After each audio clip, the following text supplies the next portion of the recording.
अचानक यूपी की पब्लिक के बीच चर्चा शुरू हो गई है, क्या चुनाव टल जाएगा। इस पर पहली बार चुनाव आयोग का ऑफिशियल बयान भी आया है। Chief election commissioner Sushil Chandra ने कहा कि अगले हफ्ते वो यूपी का दौरा करेंगे, हालात की समीक्षा करेंगे और उसके बाद ही कोई निर्णय लिया जाएगा। चुनाव टलेंगे या अपने वक्त पर ही होंगे, इस पर उचित फैसला तभी लिया जाएगा। लेकिन इस मुद्दे पर अब पॉलिटिक्स स्टार्ट हो गई है। ओमिक्रॉन के खौफ के साए में कैसे होगा यूपी का चुनाव? क्या चुनाव की तैयारियों के बीच ओमिक्रॉन का खतरा टर्निंग पॉइंट साबित होगा? इसका सॉलिड जवाब के लिए देखिए ये खास रिपोर्ट।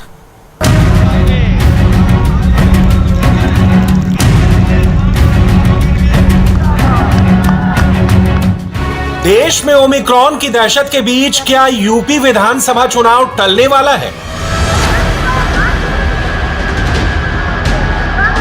क्या चुनावी रैलियों का ये रेला अब थमने वाला है? पॉलिटिकल एक्टिविटी होनी चाहिए या नहीं होनी चाहिए, ये सरकार इस पे निर्णय नहीं लेती है।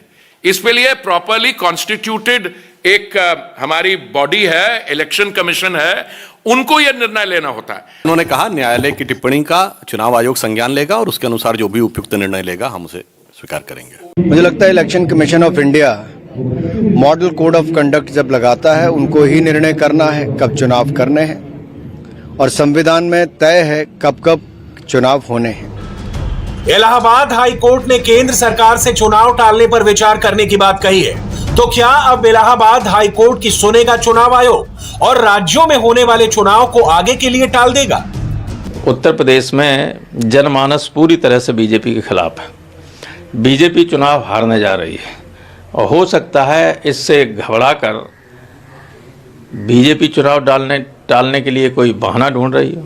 जहां तक अब चुनाव कराना या न कराने का प्रश्न है, इसकी भी जिम्मेदारी चुनाव आयोग की है।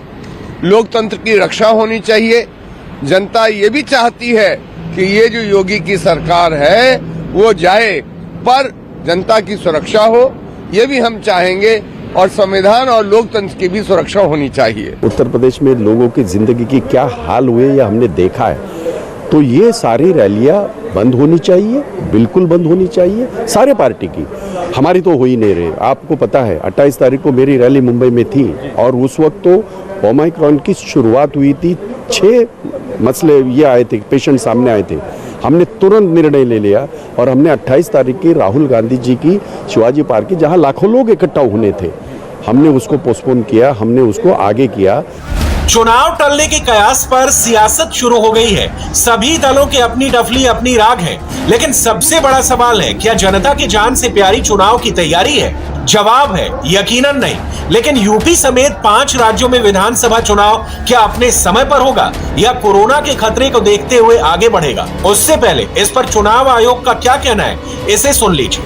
कोविड को मैनेज करने के लिए क्या क्या उपाय कमीशन ने लिए हैं, और हम लोग जो भी एक कॉन्स्टिट्यूशनल पोजीशन होगी और जो भी एक आरपीएफ के मद्देनज़र जो भी चीज़ होगी वो हम लोग उसमें डेफिनेटली एक्शन लेंगे। और हम आपको ये एश्योर करना भी चाहते हैं कि जहाँ पर भी ज़रूरत होगी, एसडीएमए को हमने बोल दिया है, वो फॉरेन इस पर एक्शन लेंगे जिससे कि किसी तरह की कोई बढ़ोतरी ना हो इस चीज़ के ऊपर, और जो भी एक्शन लेना होगा उसको तुरंत लिया जाएगा और इस चीज़ को पूरी तरह से मद्देनजर रखी जाएगी। उत्तर प्रदेश, हम उत्तराखंड के बाद हम अगले हफ्ते उत्तर प्रदेश जाएंगे और वहाँ भी हम सब समीक्षा करेंगे।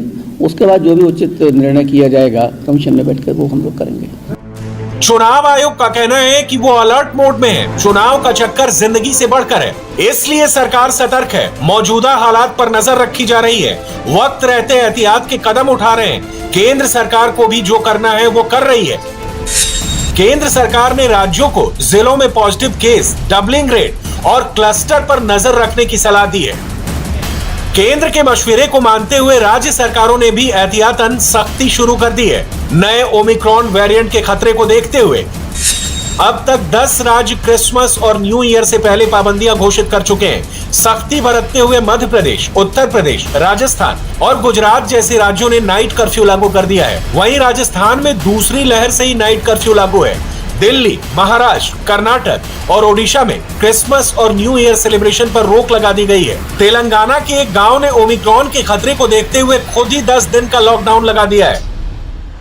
देश में एक बार फिर बढ़ते कोरोना केस को देखते हुए इलाहाबाद हाईकोर्ट ने इलेक्शन कमीशन और प्रधानमंत्री नरेंद्र मोदी से उत्तर प्रदेश में साल 2022 में होने वाले विधानसभा चुनाव टालने की मांग की है। इलाहाबाद हाईकोर्ट के जस्टिस शेखर कुमार यादव ने कहा है, ग्राम पंचायत चुनाव और बंगाल विधानसभा चुनाव ने काफी लोगों को संक्रमित किया। इससे लोग मौत के मुंह में गए। अब फिर से यूपी में विधानसभा चुनाव करीब है। इसके लिए सभी पार्टियां रैली, सभाएं करके लाखों भीड़ जुटा रही हैं। रैलियों में किसी भी प्रकार से कोरोना प्रोटोकॉल का पालन करना संभव नहीं। इसे वक्त रहते नहीं रोका गया तो स्थिति दूसरी लहर से ज्यादा भयावह होगी। ऐसी दशा में चुनाव आयुक्त से न्यायालय का अनुरोध है कि इस प्रकार की रैली और सभाओं पर तत्काल रोक लगाएं।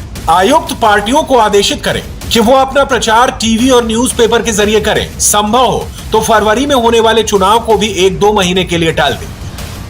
जान है तो जहान है, ये कहते हुए कोर्ट ने प्रधानमंत्री मोदी से भी चुनाव टालने पर विचार करने को कहा है, क्योंकि दूसरी लहर के आने से पहले भी पश्चिम बंगाल और असम समेत 5 राज्यों में चुनाव हुए थे। इसके बाद मामले तेजी से बढ़े थे। बड़ी तादाद में लोगों की मौत हुई थी। मद्रास हाईकोर्ट ने चुनाव आयोग को जिम्मेदार ठहराया था। एक्सपर्ट ने आशंका जताई है कि ओमिक्रॉन के कारण तीसरी लहर आ सकती है। कोरोना या फिर ओमिक्रॉन के बढ़ते खतरे को देखते हुए मुख्यमंत्री योगी आदित्यनाथ ने यूपी में नाइट कर्फ्यू लगाने का ऐलान किया है। 25 दिसंबर से रात 11 बजे से सुबह 5 बजे तक नाइट कर्फ्यू जारी रहेगा। शादी समारोह में 200 से ज्यादा लोगों के जमा होने पर पाबंदी रहेगी। बाजारों में व्यापारियों को जागरूक किया जाएगा कि बिना मास्क लगाए व्यक्ति को सामान न दे। किसी दूसरे राज्य या फिर विदेश से यूपी आने वालों की ट्रेसिंग, टेस्टिंग जरूरी है। यूपी में ओमिक्रॉन के अब तक 2 मरीज मिल चुके हैं। इसके अलावा विदेश से आने वाले यात्रियों की रिपोर्ट लगातार पॉजिटिव मिल रही है। कई यात्रियों की जीनोम सीक्वेंसिंग की रिपोर्ट आना बाकी है। यही वजह है कि सरकार ने नाइट कर्फ्यू लागू करने का फैसला लिया है। स्वास्थ्य मंत्रालय, देश में ओमिक्रॉन के 358 मामले सामने आए हैं। इसमें से 114 रिकवर हो गए हैं। यह आंकड़ा शुक्रवार सुबह तक का है। ओमिक्रॉन केस का आंकड़ा बढ़ भी सकता है, क्योंकि बहुत लोगों की जीनोम सीक्वेंसिंग की रिपोर्ट आनी अभी बाकी है। स्वास्थ्य मंत्रालय का कहना है कि देश में कोरोना के रोज आने वाले मामले कम हुए हैं, लेकिन पूरी सावधानी और सतर्कता बरतने की जरूरत है।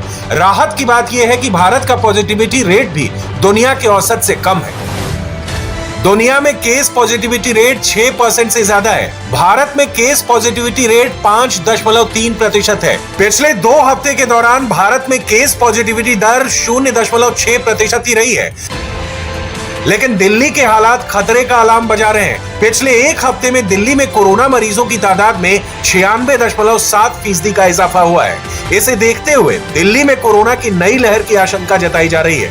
एहतियातन क्रिसमस के साथ ही न्यू ईयर के जश्न में भी भीड़ पर रोक लगा दी गई है, लेकिन लोगों की लापरवाही खतरे की घंटी बजा रही है।